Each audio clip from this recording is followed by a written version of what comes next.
This is the sound of a shipyard that once employed more people than most small cities.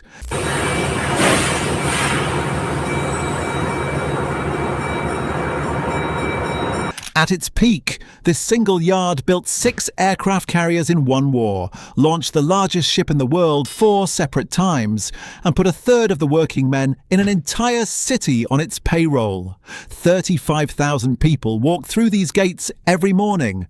Today you could fit the entire workforce into a single football stand and still have empty seats. This is the yard that built the Titanic.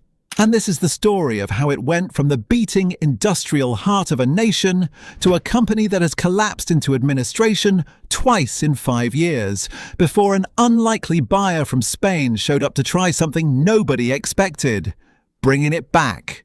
This is the story of Harland and Wolff. In 1858, a young Yorkshireman named Edward Harland bought a small, unremarkable shipyard on a reclaimed stretch of mudflat in Belfast called Queen's Island. It wasn't much, a modest yard, barely more than a workshop. His assistant, a German-born engineer named Gustav Wolff, became his partner in 1861. Neither man could have known they were about to build the company that would define an entire city's identity. Harland didn't just build ships. He changed how ships were built. He replaced wooden upper decks with iron, making hulls stronger. He flattened the bottoms and squared off the cross-sections, giving ships more cargo space than anyone thought possible. Word spread. A shipping magnate named Gustav Schwaber, Wolff's own uncle, steered his first contracts their way. Within decades, Harland and Wolff wasn't just building ships for one client, they had an exclusive arrangement with the White Star Line. Build only for us, and we'll build only with you. By the time William Pirrie took over as chairman in 1895, the yard was already outgrowing its own ambitions.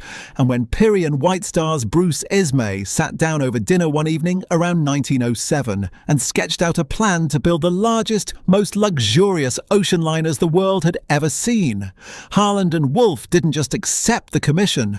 They tore down 3 existing slipways and built 2 colossal gantries just to make room.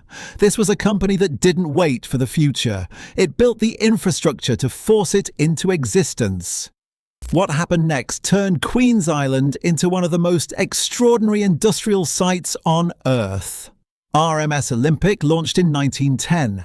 RMS Titanic followed in 1911, built alongside her sister under the same gantry roof by more than 15,000 workers. Then came Britannic. 3 ships, each in their moment the largest moving objects humanity had ever constructed, all born on the same stretch of Belfast mud that Edward Harland had bought as a young man with more ambition than money. The Titanic sinking in 1912 was a tragedy the whole world absorbed, but it didn't sink the shipyard. If anything, Harland and Wolff kept expanding. By the early 20th century, the company had become the most prolific builder of ocean liners on the planet, acquiring yards in Glasgow, Liverpool, Southampton, and London. Then came the wars. During the Second World War, the yard didn't just build ships, it built an arsenal. 6 aircraft carriers, 2 cruisers including HMS Belfast, 131 other naval vessels, tanks, artillery components, repairs on more than 22,000 ships passed through the yard. The Luftwaffe bombed Queen's Island in the spring of 1941, destroying the aircraft factory and, in the chaos, the original Titanic blueprints were lost to fire. It was in this period, under the pressure and demand of total war, that Harland and Wolff's workforce hit its absolute peak. Approximately 35,000 people. To put that in perspective, that's not a company. That's a small nation's worth of shipbuilders, welders, riveters and engineers, all converging on one stretch of Belfast riverbank every single morning. The yard had gone from a mudflat workshop to a wartime industrial colossus in under 90 years. Here's what makes this story different from most industrial collapses. There was no single catastrophic decision, no one boardroom meeting where an executive signed away the future. What happened to Harland and Wolff wasn't a mistake. It was the accumulation of 100 small ones, spread across 50 years. The first crack came with jet aircraft in the late 1950s. As air travel became faster and more affordable, demand for the great transatlantic ocean liners, the very ships that had built the company's reputation, began to evaporate.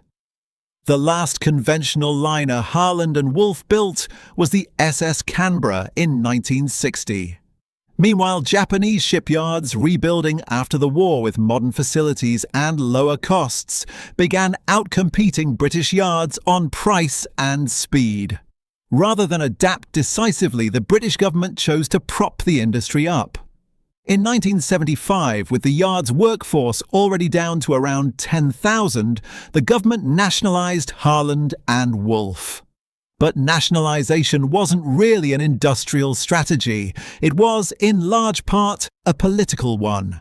Northern Ireland was in the grip of the Troubles, and a shipyard with thousands of jobs on the line was too politically dangerous to let fail. Keeping the yard alive became less about shipbuilding, and more about keeping a lid on unemployment in a city already close to the edge.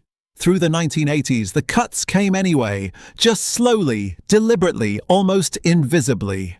Roughly 100 jobs at a time, every few months, spread out precisely so no single layoff would make headlines or provoke unrest. Nobody could point to the day it happened, because it never happened on a single day. It happened on 1,000 ordinary Tuesdays.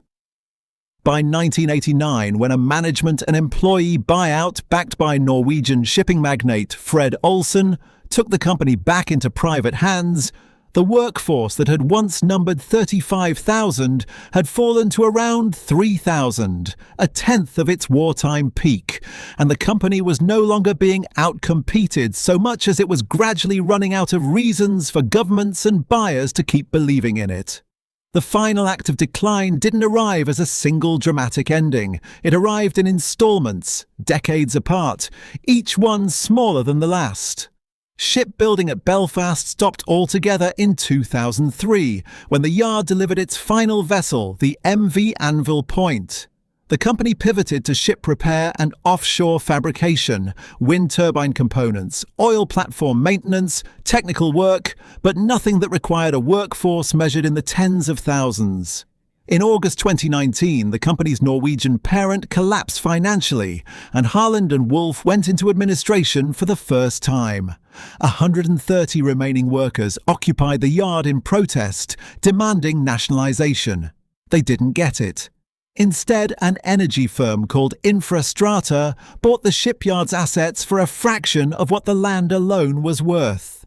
It didn't last. In September 2024, the company, by then renamed Harland and Wolff Group Holdings, collapsed into administration again, twice in 5 years. The company that had once employed a third of Belfast's working-age men was now fighting for survival with a headcount that would have been a rounding error in 1944. Most stories like this end here, with the lights switched off, the cranes left standing as monuments to something that used to matter. That's certainly how it looked in late 2024. But this story doesn't end in the scrapyard. In December 2024, the Spanish state-owned shipbuilder Navantia stepped in and agreed to buy all 4 of Harland and Wolff's remaining sites, Belfast, Appledore, Methyll and Arnish, completing the acquisition in January 2025 and protecting every remaining job in the process. And what's happened since is the part of this story that separates it from almost every other industrial elegy.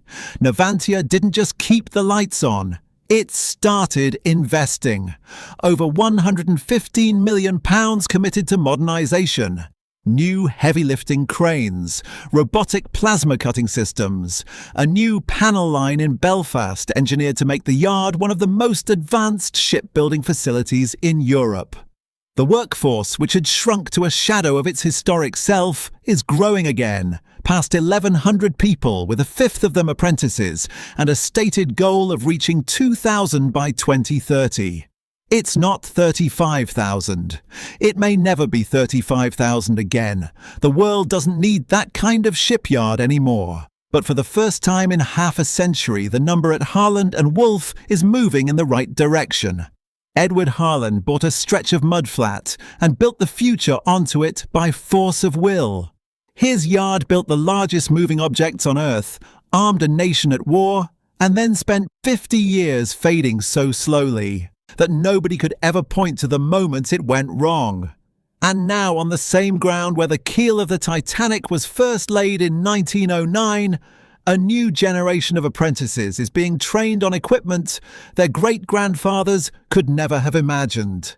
The yard that built the most famous ship to ever sink is improbably still afloat.